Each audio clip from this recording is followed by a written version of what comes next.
Fulci, Fulci, Fulci. We are back.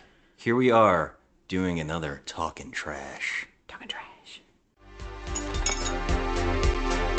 Now it's garbage.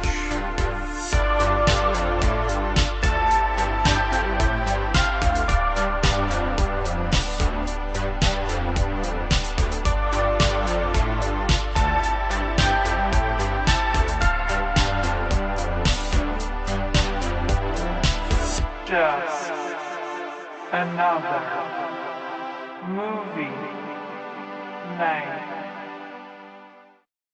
We're just another movie night. I'm Scott, and that beautiful woman that's always with me, my partner and everything, Joe.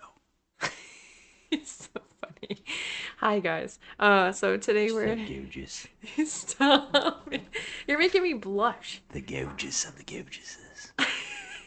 So weird. We are here to talk about a movie that I feel the need to talk about because this movie is actually highly rated and also claimed to be Fulci's best movie. This movie was actually lost to time a little bit, and it took Quentin Tarantino to save it under his Grindhouse Productions thing. They found the print, they put it back together, they did it. And would you feel right now just talking about the movie we're about to talk about, which is called The Beyond? By Lucio Fulci. The Beyond.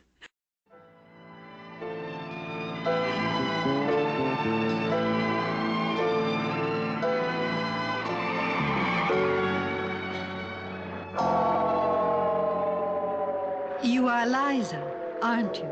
Yes. My name is Emily. I've been looking for you.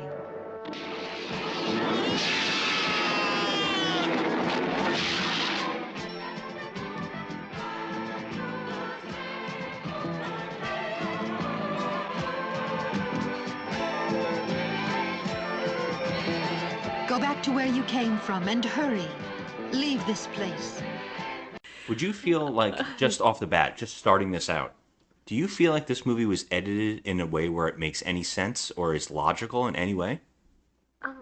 Can I just give a resounding hell no? Hell no, right? This movie is it's bonkers. Yeah, the fact that this is so loved is absolutely surprising to me. You know, I don't understand that because you said it was highly rated, which It's you got a are 6 correct. It does have a 6.6. It's not really high. Now go to all the ratings and comments. But yes, but fans really love this movie. It's on a lot of lists. That's what I'm saying. It's on that list, the Shudder list of the scariest That moments is or something, mind blowing, right? Isn't it though? Isn't it on there? And I'm like, what? And I feel like, I know a lot of people come in and they're checking out podcasts, movie podcasts, and they want to hear what people have to say so they can join in. And I think we've scared off a lot of people who have done that on our show. I think a lot of people have checked in and they said, wait, these pricks hate Rob Zombie movies? We're out. We're out. These pricks hate Fulci? We're out. Right? And now, I don't hate either one. I'm going to say that right now. I don't hate either one. I'm all on board for every director and giving every director a chance. I will watch anything. I've watched the worst of the worst. So I'm ready. And I'm always wishing for the best. So I know that I like the Rob Zombie movie that Rob Zombie fans hate, which is baffling to me. I like Lords of Salem, and I think that's a good film. Same thing goes with Fulci. I've enjoyed some of this, and I'm a fan of So Bad It's Good. I love movies that shock me and surprise me, and I love movies that make me smile and laugh and find a new enjoyment. So I'm all on board for watching these movies, but I think that when there's a fan base of a thing, they will die on that hill, regardless of how bad it is. I know, and I gotta say, first of all, I really love Italian horror. I know you do. I love it. There's nobody else that is a better person to watch these movies and talk about these movies than me, because I give all of these movies probably more credit than they deserve. I think I do too. I think we, if anything, we give movies. I know so many people that get shocked that we watch the movies that we do, And I'm a huge defender of film. I will watch the biggest crap just to give it a chance to say, you know what, I saw it and I don't think it was that bad. And Yeah. what surprises me is there's two groups of fans of movies. Well, I would say, I mean, I'm going to generalize it that there's two groups. There's the fan group who go to see blockbusters and see these movies, and they love the big, expensive studio films. Mm-hmm. And then there's the other fan base that loves the culty underground, and they knock a blockbuster Yeah. because they. And I agree, blockbusters are a problem, right? Because when more money's put on a movie, it should be better. When a movie costs 50 million to 100, it should be excellent. Yeah. There is no excuse. That's 100% true. And a movie that costs a million or, or 10, I'm going to give it, I agree. I want to give it more credit. Yeah. But you still have to be a good movie at the end of the day. You have to have Yeah. a plot that gels, characters that make sense, direction or hurdles that you follow through on. This movie, I'm gonna say off the bat, I wanted to love this, and I got to tell you, I watched this back to back almost twice because I was shocked by this film, and I was more shocked when I went and saw the ratings. So when I see 10-star ratings on a movie like this, it gets me a little pissed off. Yeah, I didn't look at those at the viewers Oh, ratings. I just it's looked so at the high. overall rating, but like I have to say like this. I mean, I'm not gonna lie. Fulci is the one that's the lowest rated Italian director on our list, For you, or you saying, or or just for in just general? me personally. Me Yeah, personally. when you say the three big ones, right? That we've had this conversation, I think, on another episode. We did Zombie 3, and we talked about it a little bit. Yeah, I think- enjoyed that one. I thought it was ridiculous, but I loved it. I I enjoyed had it. so much fun. That one was fun. But then we watched terrible ones like The Devil's Honey. Oh my god, that was so bad. I can't even talk I feel like about The it. Devil's Honey is very close to this movie, except in The Devil's Honey, it's more perverted. Yeah, it was very. Yeah, I guess you're right. But then we watched Manhattan Baby, and I gave that one a 2, and that was trash. Yeah, there's been some movies in So, this. I mean, his roundabout. If you do a ratio on my picks, Mm-hmm. I'm gonna say that his overall rating is really not that good. I would say it comes to about maybe a 4. Overall with the movies that I've seen of his that I've rated. It makes sense. So he's the lowest rated director in my book of the Italian, horror directors. But this one is something. I think in Zombie 3, we talked about the fact that we felt like Fulci was more punk rock of the three big ones. And by three big ones, we're saying Argento and Bava. Yeah. And I always felt that Fulci was the one that was so much more punk rock. Like, he was going out and just making crazy films. I feel like he on was the fly. bigger risk taker. Risk taker, low budget, doing interestingly odd things. Yeah. But this movie feels full on budget in a weird way. Yeah, it kind of does. I mean, they had to go through some location things. They had to, Yeah. there's a couple people in this movie that they had to pay. You know. I mean, it wasn't. I'm sure not a lot, but I feel like they put more into this one than some of the others. That's how I feel too, and Yeah. I feel like this has money behind it, and probably not that much, but still has money, and it's filmed in America, which is also interesting. Yeah. And I guess we should just dive into this plot line because for people who have already seen this, they already know that these scenes are crazy. Yeah, most horror fans have probably seen this. And the ones that have seen this might love this because this to me feels very on the cheap. The gore in this movie, I think that's what a lot of people love, is very on the cheap. Yes, but you know what? It's very entertaining too. It is very, very entertaining. It's weird. It is. Well, I guess we should just dive in All right, and so- explain this movie to okay, people let- about through our eyes, anyways, of what we saw and what we think. Well, the synopsis of this movie Mm-hmm. is that a young woman, she inherits an old house that's kind of like a bed and breakfast, kind of like a hotel type place. She inherits it? She inherits it, yeah. Okay, I'm already blown. Okay, Yeah. my mind's blown here. And so it's in Louisiana, so it's Uh-huh. kind of with it's very Louisiana-y, Yeah. and it's and think like a whole bunch of like supernatural things happen there, And so she has to put up with that. So that's basically the That's the plot, synopsis. yeah. Yeah. All right, though. But this movie, from literally from moment one, this movie's crazy. It starts off with this flashback, and it's not even in black and white. It's in I can't think of the filter. It's it's like sepia. It's something S. it's like a orangey Yeah. feel Yeah. like over the. It's like orangey over black and white. Yeah. It just looks like cannot think of that you're damn- holding a flame to an old black and white photo. It's like SER or something or other. So, I can't remember. I It's don't in the know. filters in the your phone. Yeah, it's in that hue, and we find a bunch of people in boats with torches and weapons going in the water across a bayou. But when they get to the shore, they got a couple like jeeps show up, I mean, and they have torches too. So This is- why they were in the boat? no, it's 1927 when this is happening. Didn't they show up in some? They showed up in something in vehicles, didn't they? I think that it was like horse and carriage that they I don't showed think up. it was horse they and carriage. rode over. It was 1927. They had cars. They had buggies. Okay, so maybe it was a little car, But but it just made me laugh that they came from land. They came from sea. I'm glad no one came in on like the Wright brothers plane or something. oh like my that. god. Yeah, and they all show up and just to go in this house. So they show up in the water. They show up on land. They go in this house, and there's a super nervous guy working at the desk. It looks like a hotel of some sort. Yeah, it's a hotel.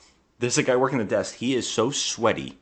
I don't know if it's because he sees a lynch mob walk in, or if it's just the hottest day of all time. in Well, Louisiana. Louisiana, Yeah. in No like, air conditioner, but yeah, nothing like that. they're like in the bayou and it's hot. Yeah, they bring the torches into the house. Yeah, that's pretty impressive, actually. I agree. It's terrifying for like the set people because they could just blaze up the whole entire set piece. Yeah, You know, it was, You think they're it's gonna burn the crazy. house down. I know, I thought so too. Like when they were walking, they were literally walking in a tiny corridor, and they all had torches, and I was like, "Oh man, this is gonna be bad." Like, there's no way that they didn't have any like, pyrotechnic problems Agreed. on that set. yeah.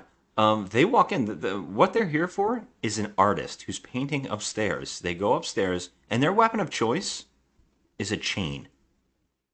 And they find this artist, and he's painting a painting of what looks like a blank landscape with corpses. And it's all in grays. And they begin to whip him with the chains, and the chains act like whips. You ungodly warlock. Because of you, this hotel and this town will be cursed forever. They remove flesh with them. It's a little bit extra because It's so bad when too. they hit him with the chains, like, okay, yeah, he'll have bruises and welts and stuff. It's gonna hurt. Yeah, it's gonna hurt, but I don't think it would tear through clothing It and tears rip clothing off his perfectly. Two flesh perfect off. rips. It's like it almost appears as though as the chains hitting his skin, it's Yeah. melting his skin and taking like mounds of flesh with it. Yeah. It's weird. Yeah, it it's is wild. it's a very odd choice Yeah. of a weapon. Right off the bat, we're starting like But this. already with Fulci, you're getting weird, risk-taking things. Like Yeah. that's just something new that you don't see every day. Like Did they that's- take him out of this room, or did they nail him to the wall in this room? No, they nailed him to the wall in that room. In this room. Yes. I could swear they took him out and brought him to the basement. But all right. Nope. So they nail him to. There's a basement. All right. Anyways, they nail him to the wall.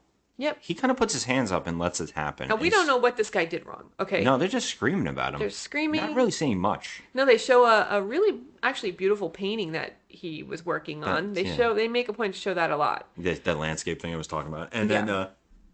then now lynch mobs always bring vats of heated candle wax.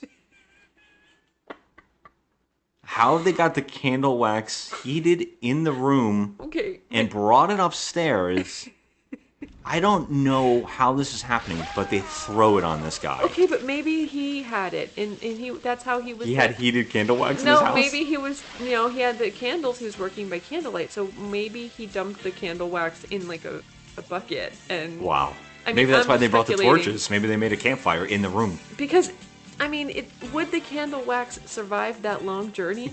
That's what they're Because it boiling this wouldn't at. be hot anymore. It's wild. I don't understand. I don't know, but they So- throw it on this guy, and it's funny because they're throwing wax on clearly a dummy, and It's definitely it's a melting the dummy. plastic dummy's head. It looks Yeah. like it's melting through the guy's flesh, so it doesn't look right. It looks like a mixture of blood and wax. Yes. So it's like kind of gross looking. that's a running theme in this film. It too. is. It's like blood and wax. So blood wax Yeah, is we're gonna a call lot of that. melting bloody things Yeah, in this movie. it's, we're gonna call that blood wax because that's exactly what it is. So we jump forward, and We jump forward in time. Yeah. and that's when the woman's at the house. She's walking up with a friend who smokes a pipe. Yeah. So no more in 1979 or Yeah. 80. Nobody in this film looks American. No, but we're supposed to be in Louisiana. Yeah, and everybody, and the overdubbing is trying to do accents on only one person. Hi, Larry. How's it going? Oh, good morning. I'm going to have this whole wall finished by tonight. Great. Bye.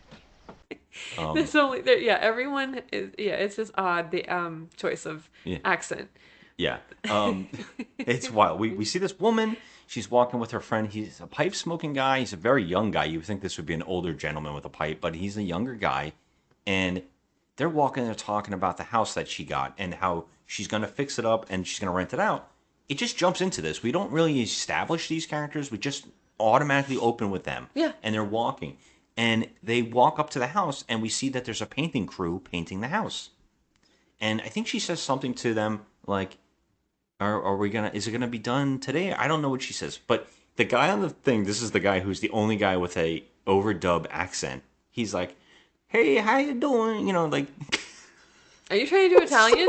I don't know what his accent was. It was so bad. Yeah. Mine was even worse. But it was all overdubbed, so it was just so funny. But he turns to her and she's like, he says something, and it's got a funny accent. And then he turns back and looks in the window, and we see a woman. Great. Bye. The outside's okay. Good old 1800s Louisiana. But the interior, hotels just aren't renovated.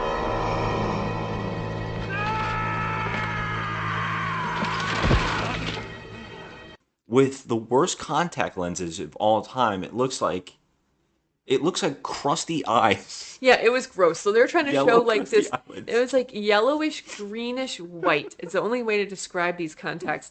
They look like a zit about to pop. It was Yeah. disgusting. Okay, so then she's in the window and he sees her and he flips out and he falls backwards Now, I off think- the scaffolding. Yeah, and I think we have to establish there's only 3 floors, and There's- they're only on the second. Yes, they're only on the second floor. There's 3 floors of this house now. This woman has inherited this hotel.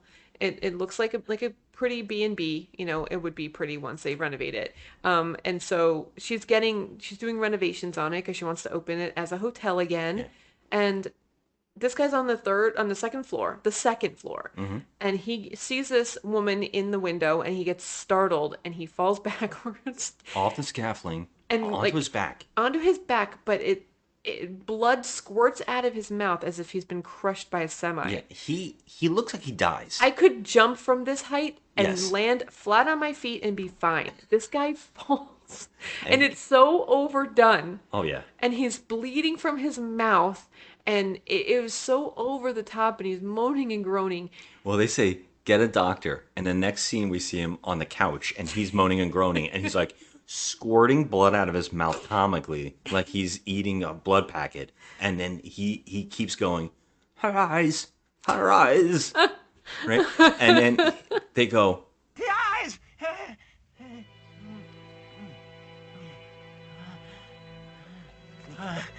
The eyes. Her eyes. Eyes. Arthur! Where's that doctor? He's on his way. and then we see a doctor. We see a guy showing up. Now this guy doesn't look like a doctor. He looks like Robert Foster, like a younger version of Robert Foster, like an alligator. And Oh my God. he shows He up does. and he gets out of the car. He's wearing like a windbreaker and his shirt's open. You see his chest hair, and he gets in the house and he goes right up to the guy on the couch. We don't know who this guy is. And he opens his eye. They're like, the doctor. He opens the guy's eyes with his fingers and he goes, this man needs the hospital. Like, it was the stupidest I just was observation like, of all time in a movie. Like, okay, so when this was happening, I literally looked over at you and I said, why are they not taking this man to a hospital? Instantly. He's crushed They somehow. have no car? They have no way to get him Right. to a hospital? Like- They called a doctor to make a house visit? Yeah, like, what is the... There's like, no ambulances There's in no 80s? ambulance. There's no telephones. Like, what is going on? Yeah. So, like, but they had a telephone, obviously, because they called the doctor. So why wouldn't you call an ambulance? I don't understand this. This guy's literally, like, hemorrhaging from his mouth, like, spitting out blood everywhere. Yeah. And you think he has, like, internal injuries falling from And the he- second floor.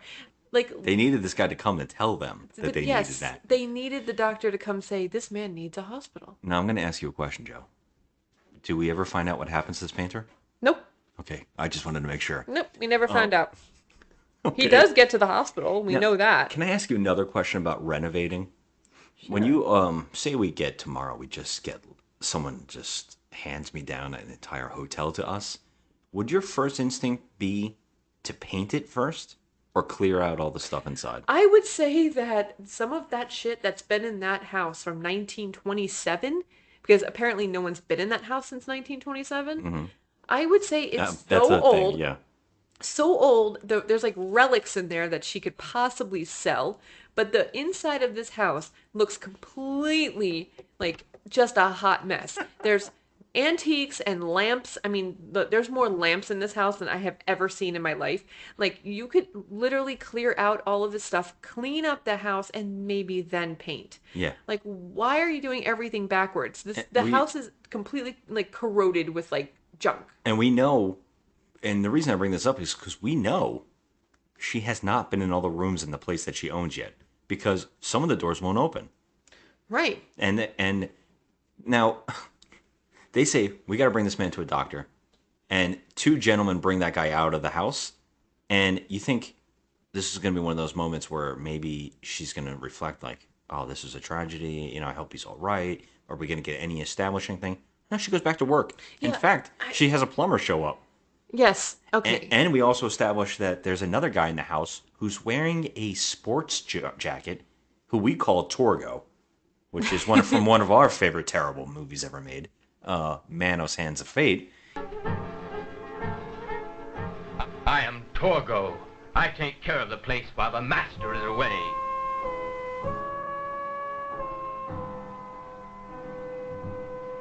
But the child, I'm not sure the master would approve, or the dog. The master doesn't like children. We only want to know where Valley Lodge is. Which way do we go? There's no place like that around here. Torgo just shows, he's in her room, and she's like, what are you doing in my room? He's like, looking for keys because I can't get in those doors. She's like, well, they're not in here. You're going to have to clean the chimney. Like, it's very impressive to me. I don't know if this is impressive to you, that when she inherited this house, she didn't do like a nice walkthrough. Nothing. Maybe, jiggle the locks, try and get into each room and see what each room is about. No, she nothing. straight away hires contractors. Straight away. Doesn't even look into any of the rooms to see what's in there. She doesn't clean out anything. It's just like, okay, well, this is a thing. We're just going to hire contractors, from day one, even though I haven't even walked through this house at all. Yeah. It was so weird. So, yeah, a plumber shows up because it turns out the basement's flooded. That's wild. And by the way, they threw the painter in the back seat of that guy's car. They just threw him in the back to drive him to the hospital. Oh yeah, there was no regard at all. And And- this woman who is the owner of this now owner of this hotel, she has, when I tell you, zero emotions. Zero. Zero. This woman is like a brick wall. There is no emoting coming out of this actress. And when we say that, we're not talking about like Christmas Story, like a Christmas Carol, where she's like the bad guy who gets something and the ghosts are going to come after her and she's going to learn a lesson. No, she's our main character and she's a good person who doesn't have any emotions whatsoever or care about like, anything. None at all. She doesn't. I don't even. And we don't even know anything about her. We don't know anything about her. Nothing. They don't even tell us. Yeah. like who she is or how she inherited this place. I really don't know. They I didn't really tell don't us know. anything. Yeah. It was just, she just inherited it. Okay, fine. So the guy shows up to the plumber. He gets out of the car. He looks like a skinny Bluto. I keep saying that everybody looks like Bluto to me. You but think he really everybody does, because that's just the 70s. Yeah. I guess so. He's in his overalls. He's the kind of guy that gets in the house and lights a cigarette. Yeah. Yeah. And And then it seemed like everybody just did that I guess back so. then. Yeah, just light a cigarette. Oh, you're gonna take me to the basement that's flooded. Okay, we go to the basement. They go down to the basement. He's funny. He just keeps saying, like, the dialogue is terrible. The overdubbing is really, really bad. But they get to the basement and a woman shows up out of the darkness. Oh, she's a creep. Yeah, she just creeps up, and the plumber and her share a wild look. Martha, I made this little pathway to the far end, just for Joe.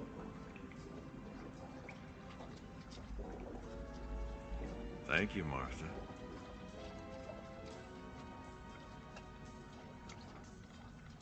Well, I'll go take that look. Like Yeah. of sexuality, maybe, Like, or of we're not something. Do we know introduced- these yeah. characters? Like, do they know each other? We're not introduced to anyone properly. But you know what? It turns out like everybody knows everybody because the Torgo guy knows that guy by name. Is he coming to help Plum? Like he knows him. Mr. Colonel Mustard killed Mr. Plum in the. Is that what you're laughing about? What is it? A What is plum it or I do? plums? What does I do, sir? I buttle, which means what? Sorry, we're doing Clue references. The plumber plums. So yeah, he knows. Everybody knows each other in this. I guess this town is only like 3 places. I don't even know. But He's gonna plum. he goes down to Plum, and the woman comes out of the darkness. They see each other, and they share a look.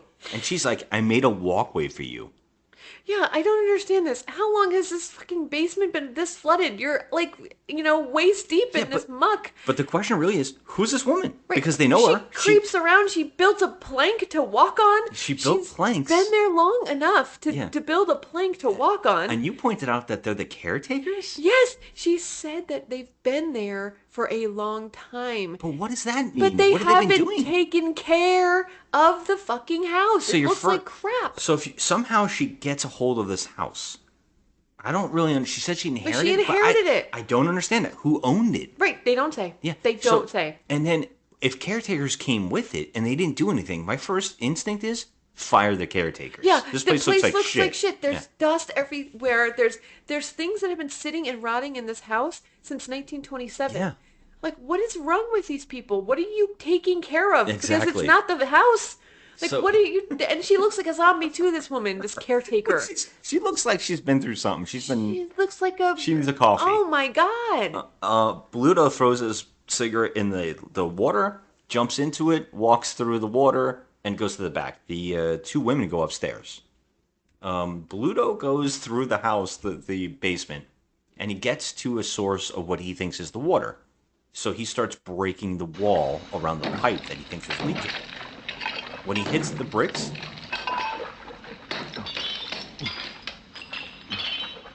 it sounds like fine china being smashed. Yeah, it was just weird sound effects in this movie. So he gets through the wall, crawls through it, and there's an entire other basement or house, like under this back of this wall. So he follows it further and gets to what looks like a muddy pile falling apart on a wall. And he gets to it, instantly sticks his hands in it. Yeah, why not? Why wouldn't you stick your hands in an unknown Yeah. substance? And then this is all fine. You don't think he would go get this woman and say, "There's a whole other room"? Yeah, nobody communicates. No one tells anybody No anything. one tells anyone anything. And he... So when shit happens, No one knows. Nobody knows what's happening. And that's how we feel as viewers. Yeah. No, I have no idea what's happening. I Like, was baffled. Yeah, so he hears like voices in the wall.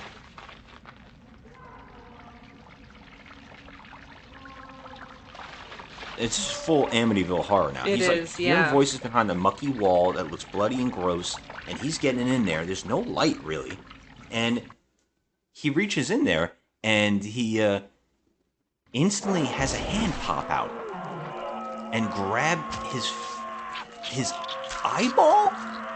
He pushes out an olive out of his face. Yeah. like an olive eyeball that's stuck on his face. This movie's all about eyeballs. Yeah, this movie is, oh God, if you have an eye phobia like I do. Yeah, but it looks so cheesy it that it's does. not even hard to look away. It's like you don't need to look away because it's so goofy. But things come close to a lot of eyeballs in this where there's it eyes looks attacking. It's a lot of eye stuff in this. It got to the point where I actually said to you, let me guess, eyeball? Eyeball? Here we come. Yeah, and then so like he literally, whatever the hand is, like claws out his eye. Yeah. And just fucks him up. Yeah. What is the hand from? Yeah, we don't know. We don't know. We don't know. And then all of a sudden, the music in this movie, by the way, we didn't even talk about that. Oh, it's just God. constant piano. Yeah. And it constantly plays. So yeah, they also show a body just all of a sudden lifts out like a dead corpse, comes out of the water behind the wall. Yeah. So yeah, after that happens, and when he gets his eyeball popped out and stuff, then another body just pops out of the water. Yeah, and like so nice decayed. It looks like a freeze dried pile of poop. It's what it looks like. The face. Yeah, there's a lot of police showing up for the bodies right now. If you hear the police in our background. Yeah, there's 2 corpses in the another Clue reference. 2 corpses in the basement. Everything's fine. Yeah. Well, here's the funniest part is now we just cut to the woman who owns the house. She left. Oh yeah. She's just driving, and she turns out she's driving what we thought looked like the bridge in Key West. Okay, it looked exactly like the 7 Mile Bridge. Yeah, so which we were told that there's a bridge just like that in Louisiana. Okay, so we know that there is because we drove on, but I don't remember looking this like this looks exactly. Well, like this Key was West. 1981. Yeah, they might have changed a lot. Yeah, so when we did that drive, it was different. But why is she on this long bridge? Why did she leave the house? She left a plumber in it. She left a guy in the chimney. A painter has fallen and got hurt. We don't know what happened to the other painter. Nope. She had her friend with her. He's gone. Yep. She's just all of a sudden in her car, driving on a bridge, and she sees a woman and a dog standing in the middle of the bridge. No one else is on this bridge. Yes. Now, reference back to when the painter was on his scaffold and he saw in the window a woman with really fucked up looking eyes, and it scared him. Well, this woman has the same eyes. Yes, it looks like the same woman. Yeah. So yeah, she's in the middle of the bridge, and this is just normal. She gets out of her car and she walks up to her and she says,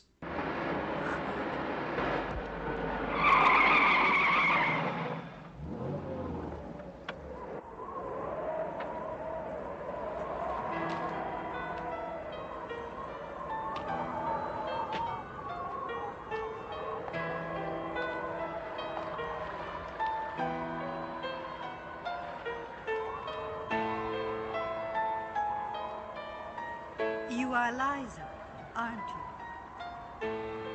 Yes. My name is Emily. I've been looking for you. the character's name, which I'm blank. She knows the character's name. They say their names a lot, She so I should knows have her. remembered these names. But I'm like, how do you know her? she's like, I've been waiting for you. I've been looking for you. You just started walking. You're a blind person who's walking down the road until you find this woman? Yeah. How many people live in this town? 3? Right. And she's, okay, mind you, she is a blind woman with a seeing eye dog. And she has giant, crusty contacts in her eyes. But she's blind. So what are you trying to find? You're wandering around on a bridge in the middle of nowhere. There's ocean around you. Like, what is this plot? What the fuck is happening here? Exactly. So I'm like, okay, I don't understand this. So apparently they know each other, and our main protagonist, the owner of the hotel, the blonde lady, she apparently is just not even concerned or taken aback by this incident happening with the girl just being on the bridge with the dog in the middle of nowhere. Yeah, she's just like, oh, okay, this is something that happened. They talk. And then they talk. They cut away from this moment. This is what's even more insane. They cut away from this moment to show a morgue. And they show the doctor that showed up at the house working in a morgue. Now, he's dressed in full dentist. He looks like a dentist. Yeah, he looks like a dentist from the old...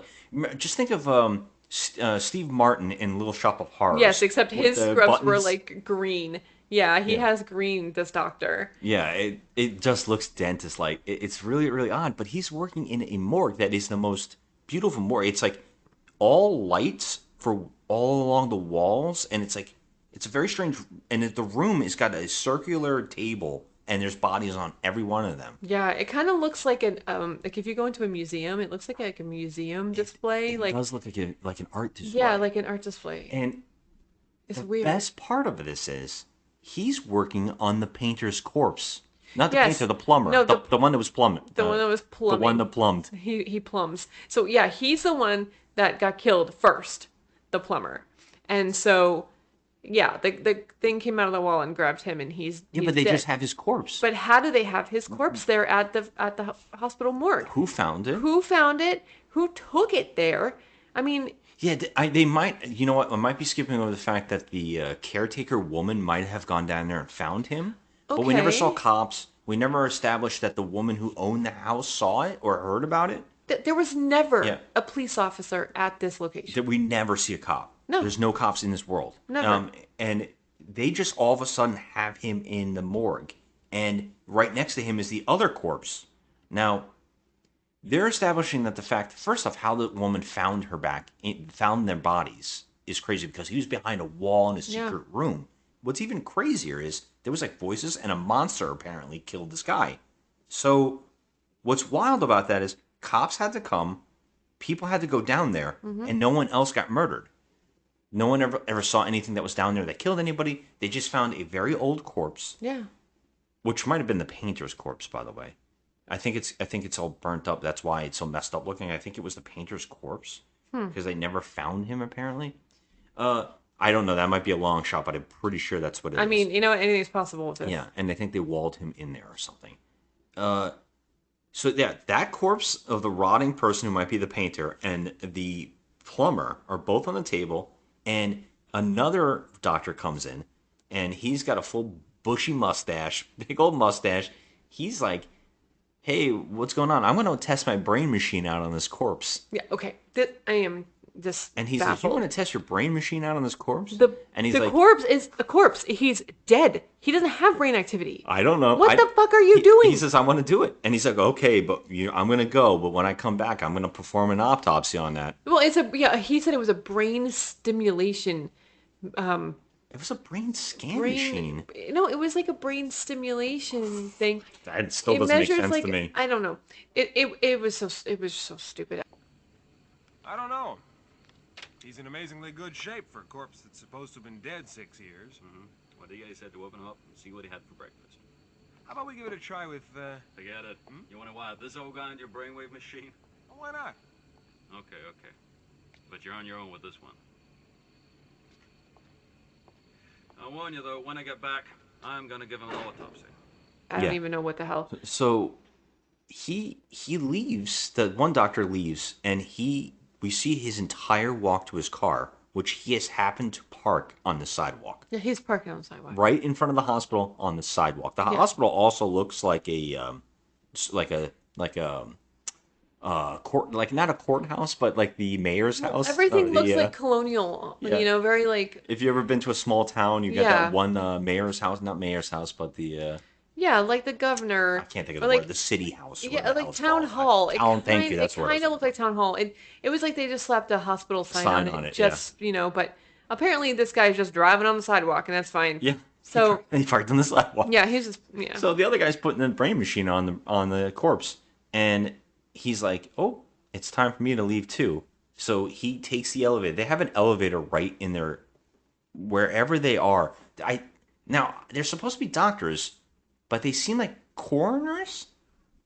I mean, because they're cutting and they're doing autopsies. They're doing autopsies, so Yeah. I'm gonna go ahead and say that they're coroners. They didn't mention finding them awkwardly. They're not talking about how he was a crime scene and how he lost his eye. Right. He's just dead. Like Yeah. they just found a dead body. There's like no investigation here. Like cops would be all over that house. Yeah, and it would be a big deal. There was a murder, Yeah. and also the same day, a guy painter fell, Right. That's and he's crazy saying shit. he saw a crazy woman. Yes. So- in the same day, all this stuff is happening, and there are no police at this location. And also, the woman who owns this place is literally completely unfazed by all of this. Yes. She's just completely unfeeling. And now this is to me the best scene in any bad movie I've ever seen because it doesn't. I'm so logically, my mind hurts. And what happens in the scene, the same thing that happens to the character in the scene is what happened to me watching it. So the guy with the bushy mustache put the bushy mustache who put the thing on the guy's head. He takes an elevator and it comes instantly. And the elevator always comes instantly for everybody in this room. And he gets in the elevator and leaves. But then we cut to the outside where a woman and a child walk in, and it's like a little red-headed child with the Pippi Longstocking hair, the pigtails, yeah, and a woman. We do not know who these characters There's are. no introduction. Yeah, They're just there. They walk up. She makes the little girl sit down on a chair outside the door, and she goes in the door. The door leads to the laboratory. To the morgue, where all the dead bodies are lined Yeah, up. wherever this is, we don't know what this is. I guess it's a morgue. I guess it must It's be a lab. definitely a morgue. Because they're doing autopsies. Yes. So she walks in there. Why were the people taking the elevator? Right. Why were is they she just going? allowed to walk in there? She seems like she's on the first floor. Yes, but she's a civilian. Yeah, so why would you just walk into a place like that? Well, beyond that, where was the elevator going? The 10th level of hell. I don't know. Wherever it went, it brought the guy to the first floor to get his car outside. Yeah. Nothing in this building makes sense. They took an elevator to go somewhere. I don't understand that at all. But she walks in the room, no doctors, no nurses, no one's working here. There's no receptionist. She just walks in and proceeds to cry over the plumber's body and starts dressing him. Yeah, she walks in holding a suit, like, for like a funeral. Like for a funeral. And so she dresses. This is mind-boggling, you guys. It seems to She's establish that dressing him herself. Now, mind you, this woman, is 5'3"? This man, this plumber, is huge. Who just passed away, is huge. Yes. Okay, he's like at least 6'2", and she dresses him in the suit by herself. Now, mind you, his face is looking really fucked up, okay? He's got no eye, and they cut up on his chest. Yeah, and she is completely not bothered by any of this. Okay. I have to backtrack just to break this down. He has just been murdered. There should be an investigation. Right. He is having an autopsy to see what happened to him. I don't know why. His eye was ripped out. We already know. But let's just say that the murderer left some, and they have to check his own body. Fine. Right, yeah. He wasn't embalmed. No. But she's dressing him. She's dressing him. And the way she dresses him is to cut the shirts back.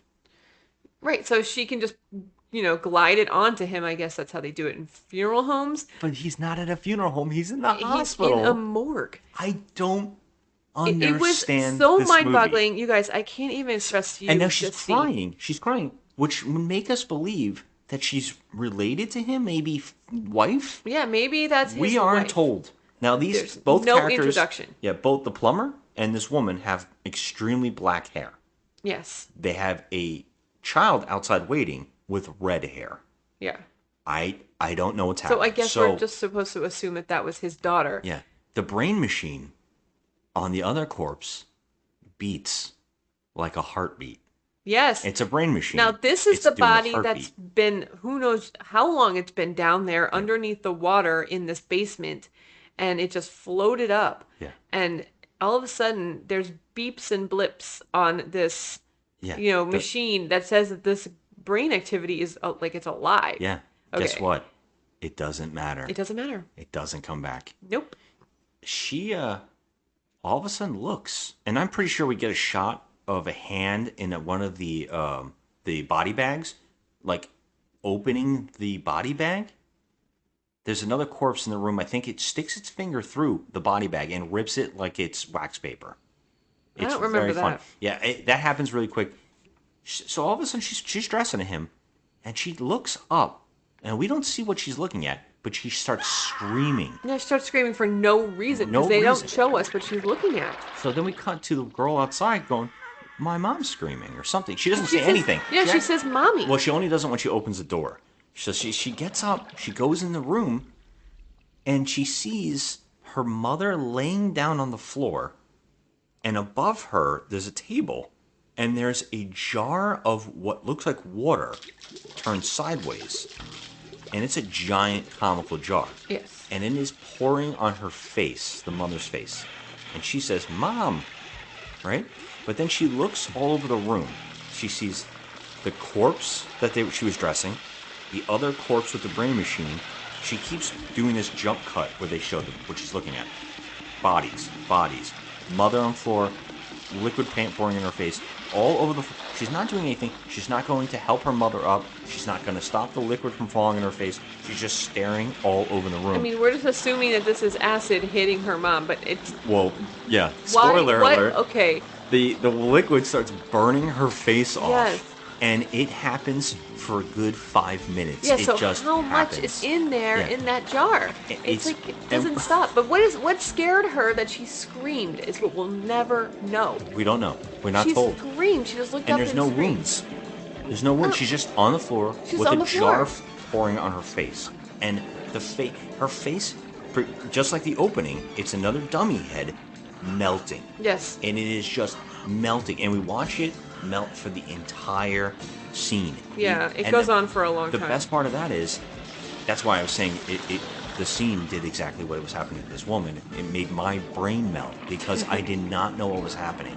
And her skin, her flesh, her head, it just melts, but it becomes a pool like the Blob. Yeah. And it starts coming at the little girl's feet.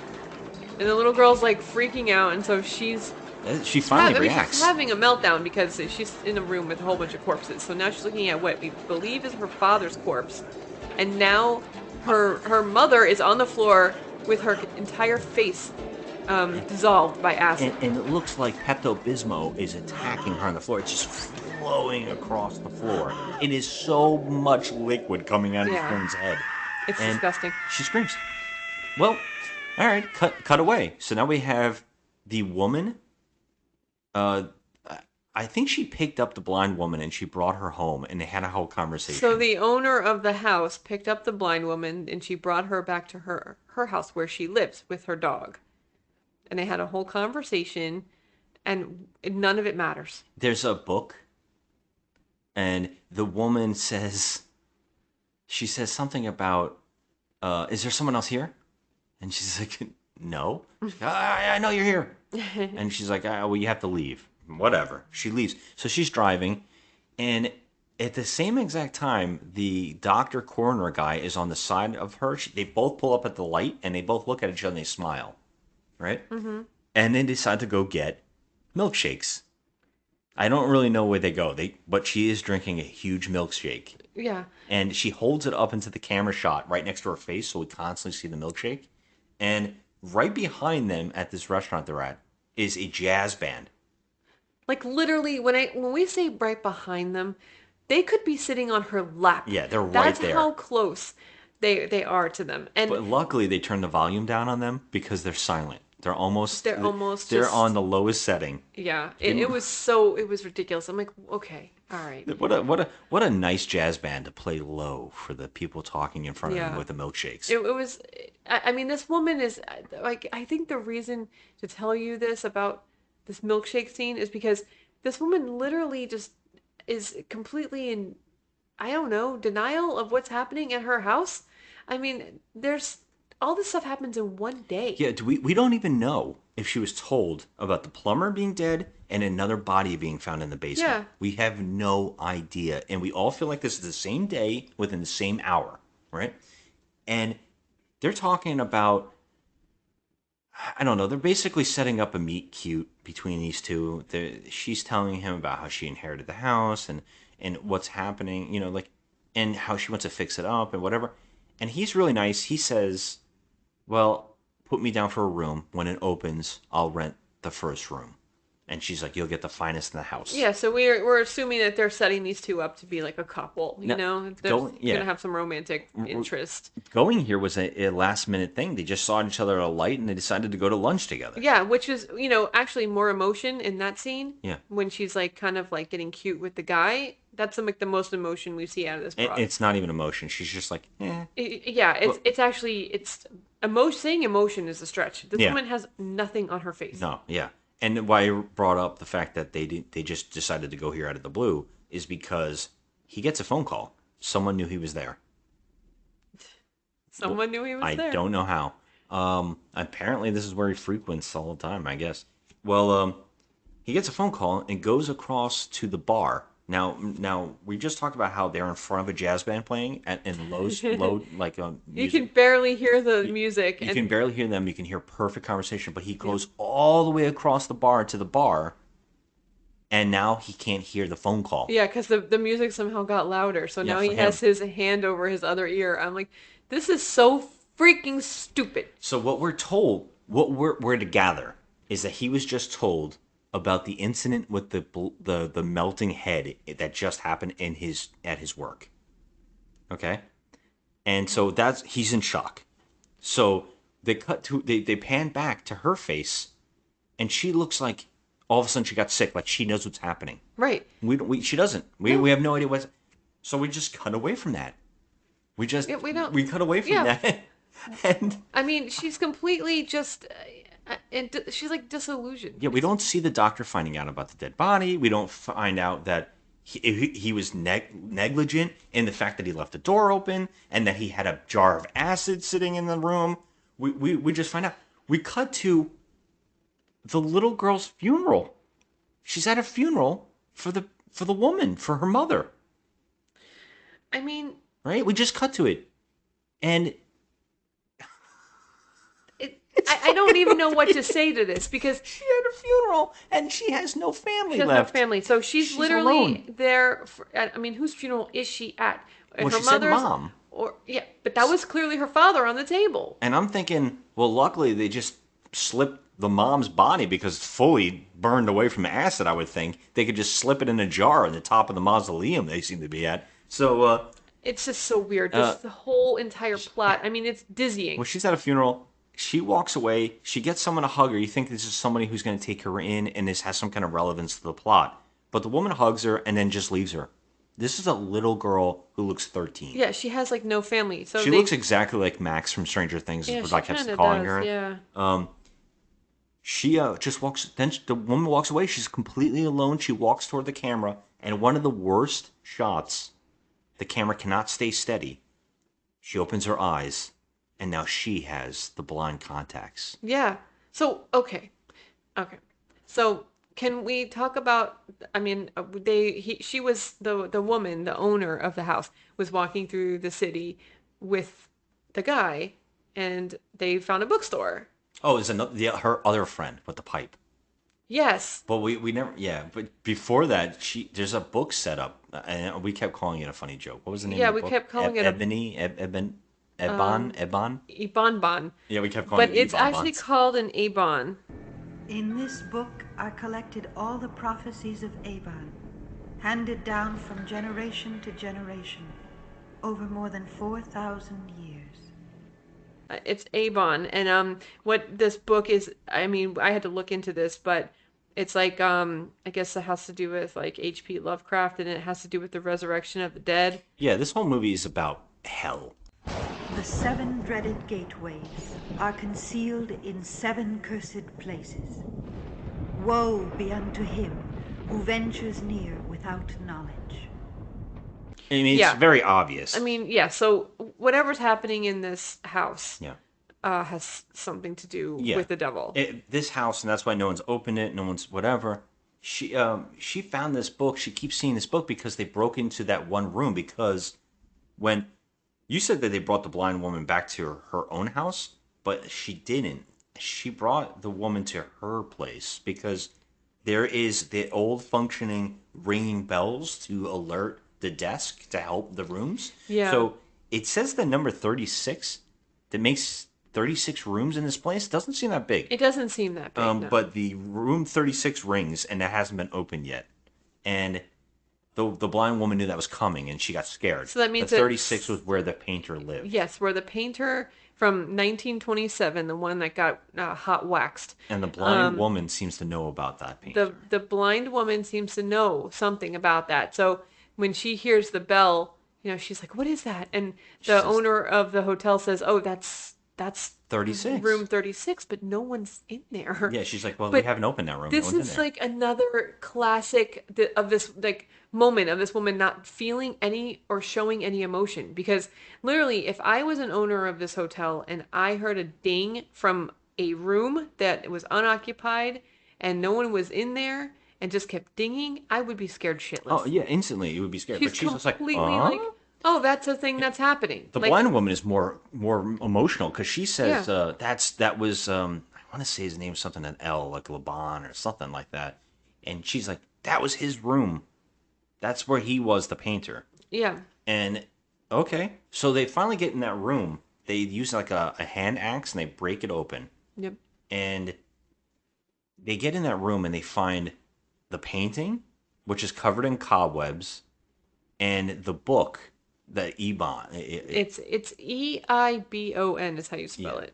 And they find that, and she's like, oh, this is so creepy. And the friend with the pipe, he just keeps touching the painting full of cobwebs. Oh, look at this cool painting, you know? That's what that is established. But yeah, later on, we cut to her being obsessed with this book and seeing this book. Which kind of reminds me of, like, I just kept calling it the Necronomicon because Yeah. I knew it had something to do with demons. Yeah. Oh, yeah. And they walk past they're just talking now. They're on the street, they're walking around, the guy with the pipe and her, and she sees in the book window the same book.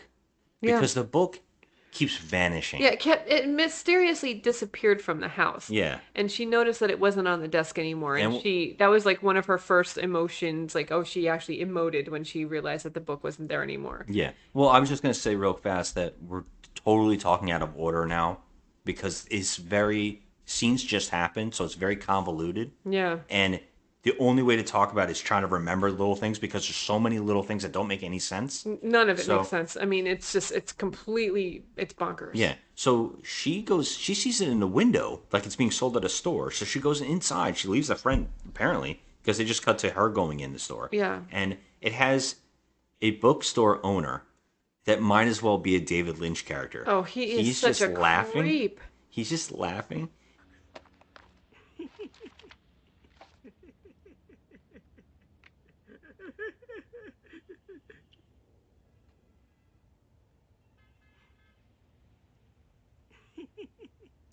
There was another book here. A different one. You want to buy the book? No, not this one.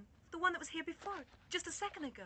That book's been there for 2 years. Nobody wants to buy it. It's very nice, though. Very, very interesting.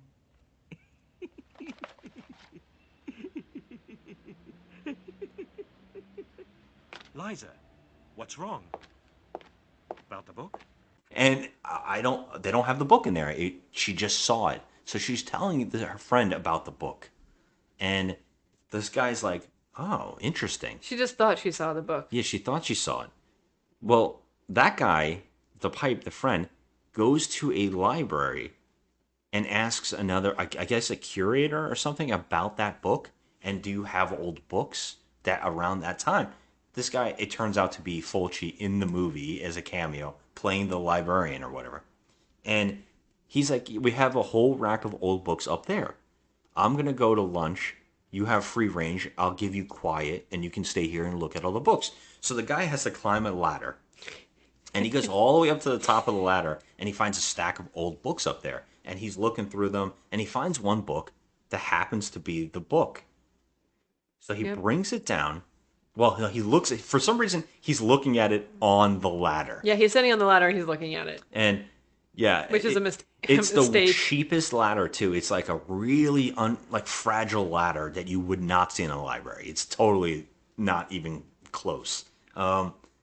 He's reading on top of the ladder and he sees a map of her house drawn in the book. And he sees that there's an entire basement. We're not even told this. We're just gathering this because we watched this movie and we're like trying to figure out what the fuck. We're just piecing stuff together. But he freaks out. He goes, "Oh my god, what the hell is this?" And at that same moment, he falls from the ladder onto his back, just like the painter in the opening, and he is completely like incapacitated by this fall. Yeah, but I think that wasn't there like a lightning strike coming out of the book?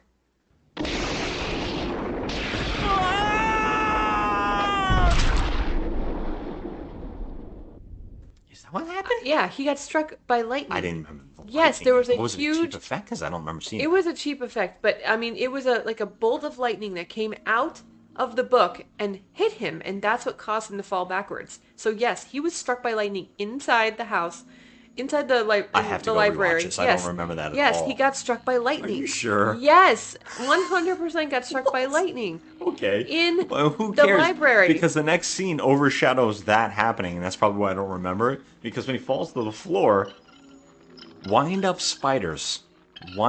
toy spiders come out my of the God, it's floor the worst thing. underneath the bookcase and crawl at him. But they keep cutting to shots of real spiders and the fake spiders, wind-up spiders crawling. And they crawl up on him, and they're playing this sound effect that sounds like birds? Okay. Or something. These spiders creatures? seem to have like some kind of a chirping sound coming out of them. Yes, It's like chirping. the sound effects in this movie are so, I mean, just like everything else in the movie, completely nuts. I mean, just everything that goes on in this movie is nuts. I can't even wrap my head around it. Yeah. But why would you bother to use fake spiders that they clearly look like toys? Well, that's because in the next shot, when they crawl all over his face, Oh my God. someone is shoving the toy spider into makeup effects on his face. Yes. And ripping off the fake flesh with their hand. Yeah. So in a close-up of looking like the spider's doing it. The spiders are crawling over his face. First they go for his lip.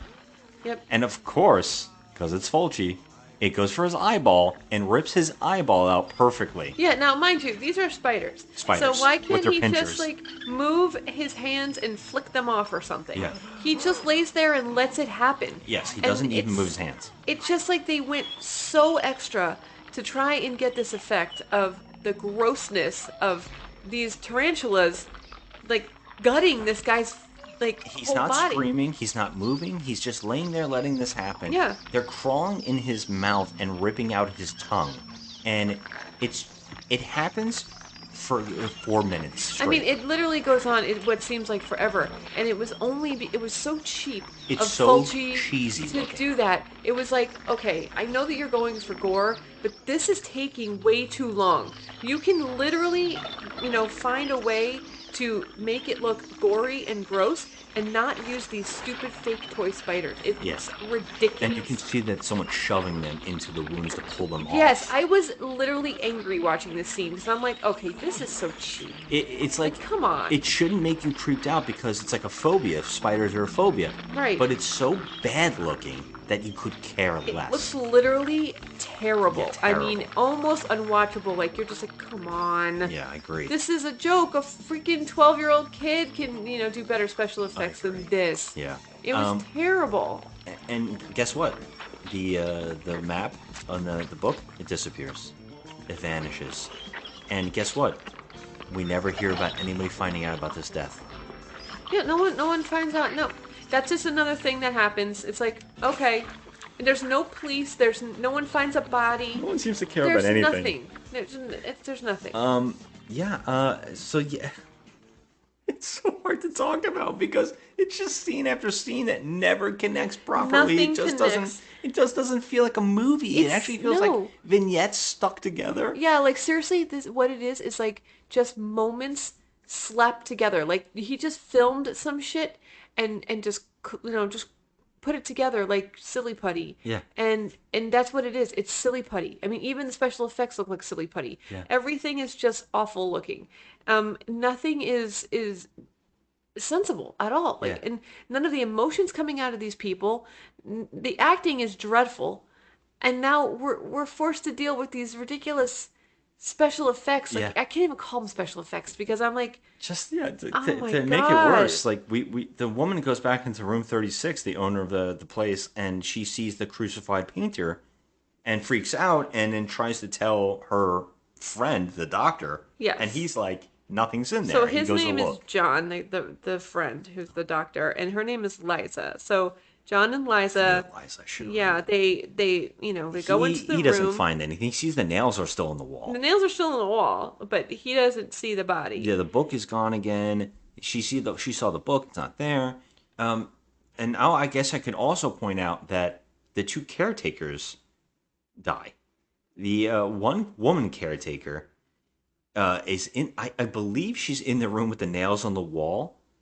Oh yeah. She goes in there to clean that room up now. But Yes. because now you should start cleaning it up. You're the caretaker, for God's Yeah, sake. she hasn't cleaned in since 1927. Yeah, she goes in the room and she finds a tub full of diarrhea water. Okay, this water, you guys, it's like as if tar and poop and throw up were all mixed in together, and that's what this water looks like. So instantly she reaches into So it. naturally, you just reach in with your bare hand and you just feel around in there. Yeah, she pulls out an entire beard full of hair. Yes, and the water starts draining, and then the plumber, the dead corpse of the plumber, rises out of the water, and she just screams, stands still, and lets him kill her by pushing her, and guess what? I bet you can guess, her eye into the nail, or the back of her head, so the nail comes through in front of her eye and shoots like a silly straw blood out of the eyeball like a fountain. Oh my God. I mean, it was just so comical. It was so comical. This eye looked ridiculous. It looked like one of those gummy eyeballs that you get during Halloween in the candy. You know, you get them at the dollar store.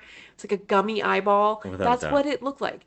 I'm like, come on, God damn it. Like, you have a budget here. Why can't you do something better than this? Yeah, it's neither scary nor, like, I'm trying to think of the words here. It's none of the things that the scene should be. You should be scared, creeped out, and grossed out by the gore. And nothing. None of it. Like, it's so comical. We're literally, like, we watched it with some friends, and we were laughing. Like, we're like, you're kidding. Yeah, you're kidding. This is like we're being punked or something. Yeah, this can't be true. This is a movie where every moment you're going to say, okay. Yeah. Okay, then. Okay, then. Sure. Well, that's a thing that happened. Why Because not? literally, like, this is just a movie, but it's like not, it's actually not a movie at all. It's kind of just like a series of like shots of things happening, like gelled together. Yes. There's no point to anything that's happening on the screen. The other caretaker goes down to seal up the hole in the wall, like he knows about it. Yeah. I think he's killed. And I gotta tell you, I don't even remember how. He just dies. I don't even remember. It doesn't. I mean, it's just no rhyme or reason. I'm sure something happened to his eyeballs. I'm sure something happened to his eyeballs for sure. But that's a running theme in this movie. It's a running theme for him as a director. I understand it's a part of the theme of being scared and witnessing evil, I guess, and it makes you blind. And it goes into a Bible verse about when you witness the abyss, when you stare into the abyss, it stares back. And I guess it's like all of that. And the movie is also shoehorned bookended, I mean, in verses. Yeah. Like verses of like what hell is about. Right. Yeah. But it just makes the scenes baffling, though. Even if that's what they're trying to get at, it's just so baffling how it all plays out. But they're not explaining anything. Yeah. Like, we don't know anything about any of these people. Not one of these people. Who the hell are they? Yeah. We don't know anyone. We barely know names, for God's sake. And so, like, when all this stuff is happening, we're supposed to give a shit about these people? We don't, because we don't even know who they are. Exactly. So getting further into the film, the blind woman now comes to the woman's house. She just shows up in the house. The woman is not knowing that, her friend was killed by spiders. The plumber had died. They found a corpse. The woman that went into the morgue got her face melted. Mm-hmm. There's a kid that's like homeless. I don't know. There's all these events happening. She's back in her place, and it just so happens the blind woman's sitting in her place. Now, we didn't even talk about how funny all the vases are, all the lamps in this movie. It's like everywhere. The set it's vases pieces, and lamps. it's like they just went to a thrift store Yeah. and bought 17 lamps and just put them all in one room. Yeah. And terrible drapery. Yeah. With like floral patterns, and it was just puke. The blind woman is in the house, and she's like, "You're here?" Yeah. And she's like, I need to know. I need you to know. I was hoping that you would leave. I think that she was trying to warn her that she should leave. Yeah. And she never did. She's like, well, since you never left, I guess I should tell you what's going on. Okay, great. Please tell us. She's like, the house is a gateway. There's 7 gateways to hell, and this house was built on one of them. Huh. Why didn't you tell her from fucking moment one? I mean, that moment on the bridge when they first saw each other. Why wouldn't you tell her that? That's the moment you tell her. Instead, she's just like, hey, leave. Yeah. And so now she gets up and she starts reaching out and she senses something and it's the painting and she touches it and it cuts her palms. Yeah, The okay. painting cuts her palms. Yeah. And she runs out. Straight out. I'm glad this blind woman knows exactly where the door is, how to get, and she knew that the door was open because she just books out of the house. Yep. And you know how we know that she books out of the house? Because we see it 8 times. They show it at least in 8 slow times motion. In slow motion, over and over. And over and over. I'm like, And what is happening? I think we're being told that she was chased out of the house because they kept showing other feet following her. Yeah, I have no idea. They don't tell us anything. We're just to assume that there's some kind of evil presence, after her. Yeah. It's so bizarre. So here's the even funnier part is that she tells the doctor, this random doctor, who also doesn't seem bothered by any of this. No cops again are involved in this movie. No, there's so many dead there's bodies. like at least 8 dead bodies here. He's like, there is no blind woman. Yeah, he's no one lives in the house. There's no blind woman that that lives in this town. Yeah, I know everybody here. Yeah, I know everybody. There's no blind woman. Okay, well, and then who's this chick? So this would establish this is a ghost who has a seeing eye dog. Right. Right? No, it doesn't. Because the next scene is that woman at her house playing the piano. She's playing the theme of the movie. And she gets attacked by ghosts. Yeah. And it turns out to be all the ghosts from the movie so far are just standing around her house. Yeah. And they don't attack her. And she can't see them. She knows they're all there. And she's screaming, I know you're here. Right? And you think that these ghosts are going to kill her and the dog. And she tells her dog. Now, they're also ghosts. So the dog really can't do anything. Yeah. But guess what? The dog does do something. She says attack. And the dog attacks the ghost. And wrestles the ghost on the floor and is killing the ghost. Yeah, and rips out his neck or some shit. Yeah, so and the dog all of a sudden comes over like a good boy and sits down next to the woman who's screaming, attack, attack.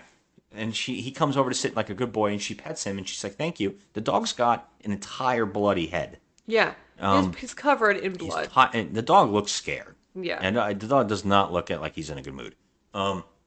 She's like, thank you. You did it. You good. Whatever. The dog now just turns around and eats her friggin' neck. Yeah, just bites her neck out. So she's screaming in terror. This is her aid, her little singing eye dog. And like seriously, he like eats her whole face. He bites her ear off, he eats her imagine flesh. Because we gotta say it doesn't look good. It looks like someone's got a hand puppet on. And they're biting her face. And the neck is like falling apart, not being bit out. It's like coming apart. Yeah. And it's shooting blood all over. It was like over silly putty with fake blood. Yeah. And the dog was literally a puppet. It looks like one of the Muppets. It looks like they just gutted a plushy dog. Yeah. Like a plush. Yeah. And they gutted and they took all the stuffing out of it and used his mouth as just like a hand puppet. Yeah. It was the most terrible looking prop I have ever seen in a movie. It was so bad. If you've ever seen Muffins Take Manhattan and you've seen the scene where Ralph is running a dog place and the one dog goes, "Oh, so doggy woggy want a bony wony?" It looks just like that dog's head. It is so funny. I love your references. Hey, Snooky! Hey, look at little Snooky Yookum! Snooky Yookum's one is little bony wony. Little pinky booter. Hey, you squishy bottom. Yeah, it was that comical. Yeah. So she's not a ghost. No. She does live in this town. Yeah. They just said they established her as a real person. Yeah. And she just died. Yeah, she's a real person, and she just got killed by her own seeing eye dog. And the doctor's like, "This doesn't exist. Nothing is like that. Nothing you're saying is true." And she's like, "It's the basement. It's a gateway." And he's like, "No, it's not true. I'll go down there and I'll show you. I'll prove it." It's a gateway to hell. Obviously, just step foot in this house and you can tell there's something not right here. But apparently, Liza doesn't really realize that because she's a freaking moron. And all these things are happening around her, and she's like completely oblivious to all of it. Yeah. She doesn't show any emotion, he's nothing. Like, I'm going to prove it to you. Yeah. So they go down to the basement. I don't even know if this is true. Did they go to the... Did they go... No. No, they go to the hospital They first. go to the hospital first. See, like, I'll prove it to you. I'll show you the bodies or whatever. I don't even know why he's bringing her to the hospital because he's like, it's not true. It's not happening. It's kind of unclear. Let's go to the hospital. Yeah. They get to the hospital. Nobody's in the hospital. It's like empty. It's empty. And it's like a horror trope, everybody? you know, where Yeah. like all the hospitals are empty, like in Halloween 2. Remember, it's like there's nobody there. Yeah. Yeah. So they go in there and they start getting attacked by hordes of dead people. Yeah, like the who are people that slowly were walking at them. Yeah, they were having their autopsies or whatever, and they just started walking around. Yeah. And he brings them into the morgue, and they find the little girl there.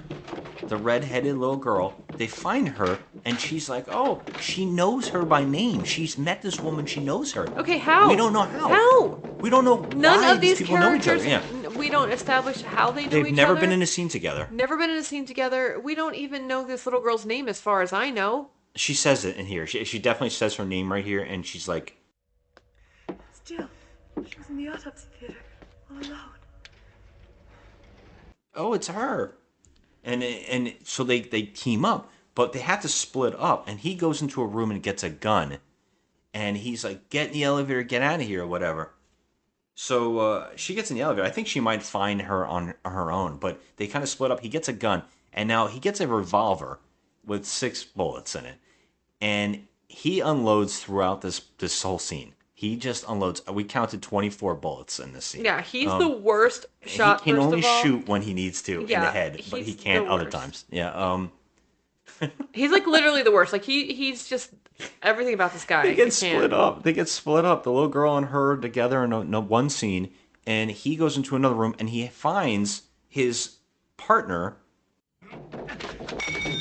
Harris, what the hell's going on around here? I don't know. I think I'm going crazy. Here they come! The other doctor hiding behind a thing, and he's like, I feel like I'm going crazy. Everybody's attacking me here. Everybody's trying to kill me. And he's like, yeah, I know, me too. I don't know what's happening. And he starts shooting at zombies, but the window blows out, and the other doctor walks into it, and the glass shoots in his face, and he dies. Yeah, it was the most pointless, stupid thing to bring him into the scene Just only to die to like do this. that. Yeah. It's like they just wanted to do some cheesy gore effects on people we don't care about for no reason. Yeah. And, the way I feel is like, okay, this is like so cheap and so like, come on, man, how can you respect yourself after this? This is so, it's just comical. Well, do you think that one doctor is going to freak out that his friend doctor just died? Nah, just moves on. he's Starts all right. shooting more zombies. They meet back up. So now they're in the main morgue place, and they're surrounded, and they open up. I think that's what happens with the little girl too. We forgot about that. She didn't scream, seeing her mother die from being melted with acid, or seeing the dead bodies. She opened up a store, and a corpse fell at her. Yeah, That's there's when the she door, screams. and there's corpses in there, and she screams. That's what Okay. happens here again. They're shooting the zombies, and they get split up. She's on the side with the little girl, and he's fighting the zombies coming out of that same door. And all of a sudden, the little girl attacks the main girl. The little girl starts trying to bite her face out. She screams. The doctor has been unloading on one zombie in the chest. He cannot shoot the zombie in the head, but he turns and shoots the little girl in the head, and it blows her head off. Oh my god, now this special effect had me rolling. Yeah, it's amazing. Because I mean, it was like, they had like a hollow, like cantaloupe or something. It just blew off and it just backwards. blew off. It was just so funny. I mean, I was like, this is just, I mean, how much time and energy did you guys waste on this special effect? Yes. And any of these special effects, they were so cheesy. Yeah, and I think what's special about this though is he honestly puts 6 bullets into a zombie and then shoots her perfectly in the head, and it blows her perfectly. head up. Yes. And they don't react in any emotion that he just had no problem shooting a little girl in the No, head. but she And- did have like the white eyes, like yeah. so Well, I mean, she's like, what does obviously that mean to them, a though? demon. Yeah. Who knows? But she was hanging out with another blind woman that had the same eyes, and she didn't even care. Right. It seemed So, like normal if you know, like with a blind the woman. painter didn't like it, but she doesn't have a problem with it. Right. She's fine. Yeah, Liza has no emotion. No we emotion. established that she's just awful. She just had a little girl's head blown up in front of her. Yeah, she's no okay. problem. She's all right. So they run out the side door. They get in the elevator, I think, or whatever. That one elevator was established or something. Yeah. And they get through it, and they're in the basement. Yep. And he's like, "What the hell? This is impossible." In the basement of the house. Yeah. This is where the doctor is like, "That's impossible. This is impossible." Gee, something might be happening that's a little bit, I don't know, supernatural here. Yeah. So they don't even question it. So they don't want to go back up the stairs. They just came down to the basement because the zombies are coming. So the only way they can go is through the light in the hole in the wall in the basement, and they go into it, and now they're in the painting. They're inside. The painting is kind of like, just to explain it, there's like just the blank landscape of stone corpses. bodies, like, Old dead stone corpses. Yeah, corpses, and then it's just a barren wasteland. Yes. And that's where they end That's up. what they are. And they keep looking back and forth. They don't know where to run. He tries to take a run. They start running, and then they stop in front of us. And now their eyes are also blank. Yeah, their eyes are also like And they white disappear. and yeah, And just then- like the blind woman. We get a narration that is all about hell. Yep. And you will face the sea of darkness, and all therein that may be explored. And Finn. This movie is fucking crazy, and I don't know how people love it. I understand. I have this theory that H.P. Lovecraft is almost impossible to film properly, and that when people get too close to it, it gets so convoluted and bizarre that it takes you out of it, and so it's impossible to do. You have to structure it in a way where you're not showing us the insanity. You have to slowly pepper it in and have plot and characters. The problem is, so many of these people do Lovecraft where they're making crazy characters. You're following people, and the way that they're established, they're not interesting. No. And so when this stuff just happens to them, it's not great. And it's a huge problem. I know a lot of people didn't like the movie Underwater, which is secretly a Lovecraft film. Mm-hmm. And the way I love that film is because it's set up in a way where you don't know what this movie's about, and it slowly comes together in that. And you find little details, and you're interested in the characters, and then things happen, and then you get this amazing, shocking ending. Yeah. That's how you do it. I don't know. Like, this movie, this is exactly why I always get so turned off. And I think a lot of people like me get turned off of the Italian horror movies because they are too crazy to even discuss. Yeah, but I feel like, I mean, I don't want to compare right now, but I mean, I feel like Argento's movies are easier to follow than this shit. I mean, without a doubt. Argento's movies are much easier to follow. I mean, there's a lot of mystery, but they still, He's got movies like this too, but yes, he does. This is a special kind of bizarre. Oh, God, don't say special. It is just. There's people out there that watch this and they're like, "Whoa." Yeah, Well, there like, are people why, that though? are really obsessed, like completely with these, Yeah. Fulci movies, and I'm like, I don't get it, man. It's almost like the more bizarre and the more sketchy and the more grindhousey the effects are, the more that people defend these movies. Yeah, And and I I'm do. cool with defending movies like this, but I defend cheese all the time. I love cheesy movies. I do defend cheese, but I just feel like this was just cheap. It's like someone just handed to him. and if you're our friend named Cheese, who is a fan of the show, Yes, hi Cheese. I know we you're love you. listening. And we'll defend you forever. Go ahead. But yeah, so like I just feel like, this movie. It was like they were just. He's like, oh, okay, yeah, let me just make a movie. I'm not really going to put too much thought and energy into it. I'm just going to try and make some really gross looking splatters and, death scenes, but it's not going to mean anything because my characters literally have no emotion. They have no dialogue that has a point. There's literally, the plot has so many holes in it, and it's it's actually an incomplete plot because we don't know anybody in this movie, nor do we care about any of these people. Yeah. And again, if I can point out again how you do it properly is watch John Carpenter's In the Mouth of Madness, because it's almost the same thing. It's a man going into hell and witnessing hell and having hell reflect back on earth. It actually is extremely like this movie, where it's about the eyes and all of these things are happening, and it's about a hotel. Well, they say, the eyes are the gateway to the soul. There you go. Ooh. Yeah. So that's how you do it. Yeah, but I mean, like this is just, it's so cheap. It was like they didn't understand the material that they were working with, and they didn't know how to put it from paper to screen. And I feel like that's the problem. It's screenwriters are the biggest problem. Yeah. And how important scripts are and screenwriters, and also having someone to produce it with you. Because if you're given free reign, I think your stuff gets a little messy. And there's so many people like that who are given like free passes. Yeah. Love David Lynch. I enjoyed a good majority of the last season of Twin Peaks, but Twin Peaks needed someone to help him out. Yeah. He needed, some of his stuff was dragged out and ridiculous and just overindulgent of himself. And that's exactly what's happening here. This is somebody who's just like, this looks cool.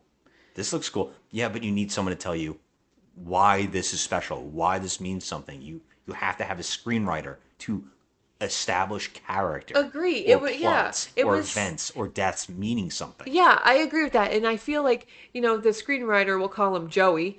It's like he just decided, okay, I'm going to write something. This is my job. I'm just going to write something. I'm going to hand it in by the deadline. Here you go, boss. And they just ran with it. Yeah. It was like there was nobody proofreading this script or even like helping out. Like one of the stupidest scenes that made no sense, but they put it in there, was the scene with the electrodes on the brain. So we would think that these corpses would be animated by some experimental thing where they're like stimulating the brain stems or something with this machine. But that wasn't it at all. We're dealing with a gateway to hell. Well, I thought that would establish that the zombie's about to wake up and kill this woman. Right, that's what I thought. But that doesn't happen. But that doesn't happen. So it's literally pointless to introduce that to the... So any, screenwriter would have been like, this doesn't make any sense. Yeah. But nobody was helping that person out. Yeah, give me some dialogue, man. Yeah, it was ridiculous. I was like, oh, I can't. Well, I mean, scoring out of 1 to 10, what are we giving it? God. Well, I gave it a 4. Yeah, I know it's like a 3 or a 4. I'm gonna say, God. I don't want to give it a 4. I don't want to give it a 4 either. But the only reason I'm giving it a 4 is because, watching it with a group of people, I think it made it lighter. It made us laugh. And especially since we followed it with another movie that was one of the worst things we'd ever watched. Yeah. It made this one feel more special. Yeah, by comparison, that's why you want to give it higher. Yeah, so, and, we've seen worse things. I mean, I have rated some of Fulci's movies lower than this. So I'm going to say that it's a 4. I'm not happy with the 4. But I can't go lower. Yeah. I can't go lower. But this movie was it was terrible. Yeah. 4. 4. Yeah. Talking trash, indeed. Ugh. Yeah.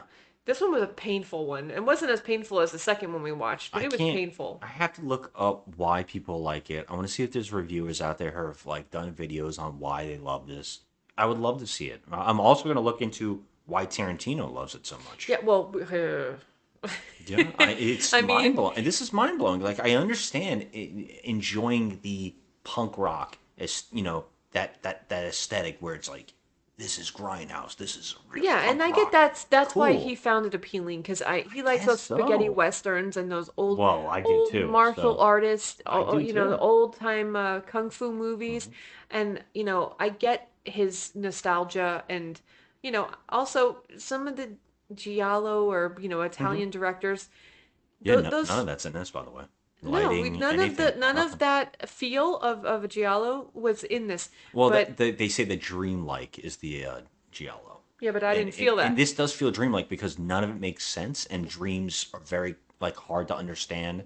I just feel it was baffling, not dreamlike. You know, I do too. I just felt like it was a messy movie. Yeah. It doesn't feel like that cool dream. Like thing. Suspiria is kind of dreamlike. Yes. So that makes sense. It has but a feeling and a vibe and a music that feel that way. Right. Yeah. You get that feeling. Yeah. You get it like, slapped into you. But in this one, I don't know what the hell this was. This I agree. I can't. Yeah. I'm dreading watching more, Fulci. That's we're going through his whole resume. I'm in, of course, but I'm dreading seeing if anything's worse or, I don't know. And I'm sure there is too, because if this one's the high rated one, it really scares me for going forward. But all right. Yep. Anything else to add? No, I'm just, whatever. I'm glad it's over. Yeah. Hey, I appreciate everybody who listens. You guys have a good one. I must be going crazy. Perhaps. Or else. Who are you, Liza? Who are you really? John, I don't understand you. What a question. Why do you ask? Because according to the Book of Eibon, this hotel is one of the 7 gateways of hell.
And he's like, what book?